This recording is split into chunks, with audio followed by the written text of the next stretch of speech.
د تورخم دروازې تړل او د جنرال مبین غبرګون وای پاکستان د افغانستان دا شته تجارت هم سقوط کول غواړي. جزئیات هم دلته وګورئ، چینل هم سبسکرایب کړئ.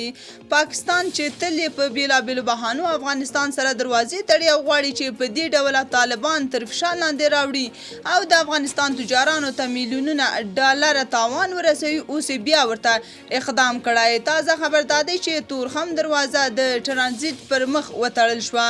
په ننګرهار کې د طالبانو د حکومت د اطلاعات او کلتور رئیس مولوي نور محمد حنیف وایي د تورخم دروازه نن سهار د پاکستان له لوري یو ځل بیا د ټرانزیت پر مخ وتړل شوه.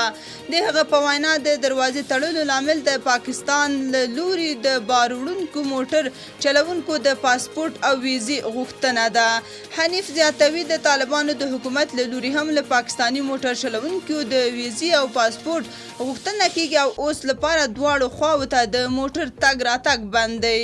جنرال مبین غبرګون کې لیکلي نور باید ځانونه دوکه نه کړو. د پاکستان لخوا د تورخم بار تړل او ډریورانو ته د ویزې شرط ایښودل د افغانستان روان تجارت د سقوطولو په معنا دی، ځکه پاکستان له یوې خوا افغانانو ته ویزه نه ورکوي او که یې ورکړي هم زرګونه ډالر غواړي. نو دې ته په کتو ښکاره ده چې پاکستان د افغانستان اقتصادي او تجارتي پرمختګ نشي زغملی، ځکه خو داسې خنډونه جوړوي.